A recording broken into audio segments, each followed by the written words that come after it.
Asuka and Sasha Banks have match of the night, which, I think we all saw coming. Drew McIntyre retains against Randy Orton. A bit surprising, not really worthy of the "you'll never see it coming" tagline though. And the Fiend regained the Blue Universal Championship, which a lot of people predicted. It seems like the only thing we didn't see coming was WWE booking a really logical good. Oh my god, it's Roman Reigns! Roman Reigns is here and he's wrecking everyone! I'm Ollie Davis and this is SummerSlam 2020 reviewed in about 10 minutes. After Dominik was dropped off for his first day of school backstage, the pre-show match saw Apollo Crews retain his United States title against MVP. The Hurt Business suffer yet another loss. Presumably Bobby will go after Apollo at Payback. The main pay-per-view card began with all the pyro and only a few loading screens instead of people at the Thunderdome. We don't need another hero.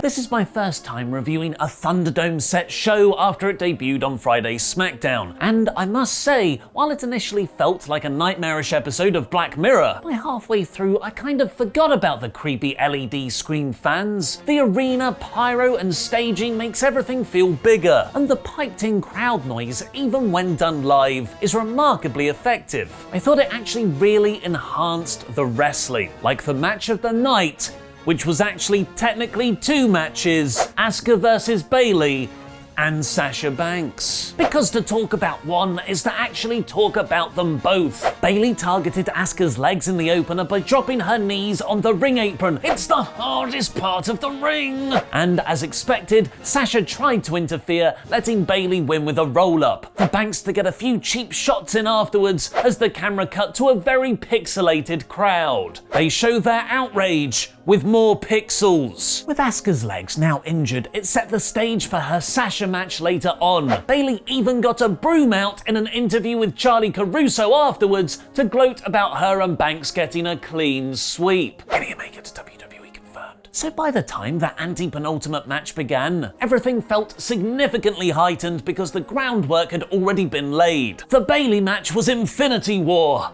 and now Asuka was entering the end game with Banks. Sasha targeted Asuka's knees immediately, which Asuka strategically fought back from by using those injured knees as weapons into Sasha's face. The drama was then heightened even more with a fantastic but very dangerous spot as Sasha somersaulted over Asuka off the apron to hit a brutal sunset flip powerbomb on the outside, snapping Asuka's neck back with the whiplash. Asuka sold the move like she was concussed, which Banks made doubly sure on by kicking her in the head. For some very Stardom strong style action. For the final sequence though, Bayley tried to interfere, just like Sasha had done for her in the first match, but Asuka had adapted. She backfisted Bayley off the apron and made Banks tap in that Asuka lock. Sasha loses the championship on her first title defense yet again. Kevin Owens was weirdly doing commentary in a Street Profits shirt for the Raw Tag Team title match. Just one of the many plot points thrown at the wall for this feud. Like how Montez Ford was poisoned a couple of weeks ago, which was seemingly revealed to have been Zelina Vega, but that wasn't really addressed anywhere here. Their blood feud with Andrade and Angel Garza has been very poorly booked, and that undermined the conflict here. Ford and Dawkins have gotten their revenge several times already, so Montez pinning Garza with a huge spinning frog splash didn't feel all that cathartic. Andrade and Garza teased yet again they could be splitting up afterwards. After not playing into anything at all, Owens then revealed on commentary that Aleister Black will be returning on Monday's episode of Raw on the KO show, amidst rumours of a gimmick repackaging. I for one can't wait for Funkasaurus Black. Changed from their original hair versus hair stipulation to loser leaves WWE following last weekend's very real, very scary kidnapping attempt on Deville, Mandy Rose and Sonya had a really physical blood feud match here, complete with all the knees and nobody going through Chekhov's table. I actually didn't see that coming. Mandy won, writing Sonya off TV, and Otis and Rose celebrated doing the worm afterwards, which didn't really fit the whole serious blood feud vibe. I didn't really buy eye Dominik Mysterio and Seth Rollins as a serious blood feud either in their following match, despite Seth gouging out Dominik's dad's eyeball just last month. I was expecting a smash mouth 10-minute brawl with Dominik, channeling Attitude Era Shane McMahon. Instead, Rollins dominated the match, just hitting Dominik over and over again, while Ray impotently watched on, making the greatest luchador of all time look like the greatest loser of all time. I know Dominik asked his dad to stay out of it, but Ray not overruling that even when Buddy was getting involved in a no DQ match made him look stupid, and let's be honest, a little bit parentally negligent.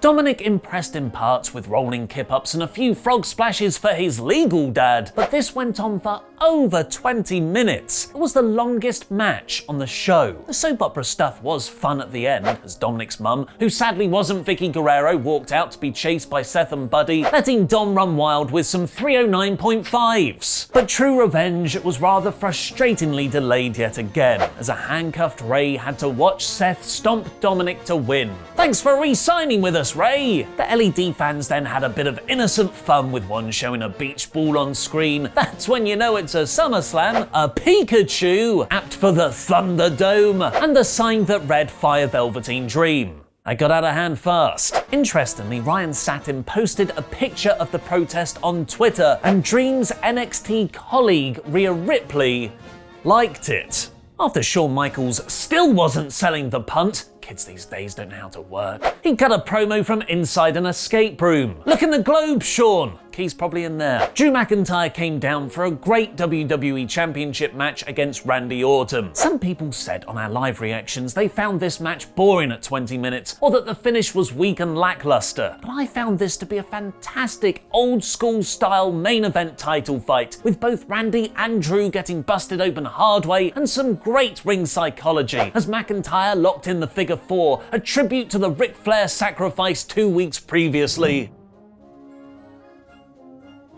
The most stunning part, though, was the misdirection. This match, nay, the whole frickin' pay-per-view, was built around the tagline, "You'll never see it coming," which referred to Orton's RKO from out of nowhere, right? Yet in this match, despite over 5 blocked attempts, Randy didn't hit it, and Drew didn't hit a Claymore either. McIntyre won after 20 minutes with a backslide pin. Neither guy hit their finisher, leaving plenty of room for a rematch. It sounds like the sort of infuriating bait and switch trolling we criticize WWE for so much, and I think if the end of show angle didn't happen, then you'd have a pretty compelling argument to rage about that. But even in isolation, I loved this match. It was mature, intelligent, logical booking, and with the Roman Reigns return after the main event, it's actually a masterful sleight of hand for the "you'll never see it coming" teases. Speaking of, following an announcement that Keith Lee will be debuting on Raw tonight following his NXT Championship loss on Saturday, yes, oh my god, yes, we got The Fiend taking on Braun Strowman, 1 year after Bray's new gimmick made his in-ring debut squashing Finn Balor. It's been a rough year for The Fiend. He never recovered from Seth beating him in Hell in a Cell, and then Goldberg beating him at Super Showdown. Those booking mistakes have been felt throughout Strowman's incredibly lackluster title reign too, which was a product of circumstance rather than any grand design. The feud has provided some nice moments though, and the Alexa Bliss stuff seems to have genuinely grabbed viewer interest looking at the ratings. But none of that played into the match here, with Alexa herself even tweeting a shrugging shoulders emoji, as she was just as confused why she wasn't involved despite being one of the story's major plot points. Braun ripped up the mat, exposing the wooden floorboards of the ring, which the Fiend hit 2 Sister Abigails on to win the title. It was underwhelming, but at least Fiend is champion again. But WWE managed to get underwhelmed over when that actual never saw it coming angle quickly unfolded. Roman burst into shot with a spear on the Fiend, looking so much better wearing a "Wreck Everyone and Leave" t-shirt instead of his usual protective vest, and appearing so physically in shape, even his teeth had been working out. But this wasn't just any big dog return. It looked like maybe he was a heel. Roman furiously yelled at both The Fiend and Strowman as he wailed on them with a steel chair. It's a tricky dynamic to figure out, as Braun and The Fiend are also both kind of heels, I think. But even if Reigns isn't a full-on bad guy, his return marks a new, far more serious, much more violent character. That was SummerSlam 2020 in about 10 minutes. What did you think of the show, and do you think Reigns turned heel? Let me know in the comments down below, because I'll be replying to people from out of a backslide pin. They'll never see it coming. I thought this was actually an incredibly solid, mature pay-per-view. WWE mostly let the in-ring wrestling speak for itself, letting every match finish clean. And the "you'll never see it coming" tagline, misdirecting all of your attention to that Randy versus McIntyre match, is a genuine masterstroke. I'm actually in awe of that. It was so smart. This year's SummerSlam is a very, very high 4 out of 5. And that wasn't the only thing you didn't see coming, was it? Because everyone said, "Don't do it, Ollie. Don't put the tagline of the channel on the line. You'll get demonetized if FTF wins." But it didn't, did it, Sean? WrestleTalk jammed its way to stay in a PG product. And you know what that says to me? That says I know what the viewers want more than anyone else on wrestling YouTube. I am your reigning Quizzlemania champion. I am your WrestleTalk News lead host, and I will be beating both Sean and Adam at Quizzlemania X7 this Wednesday. And you know what? You'll never see that coming.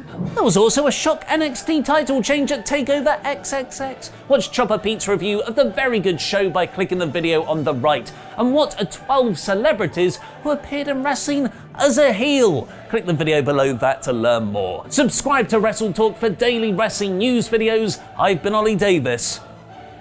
Jam that jam.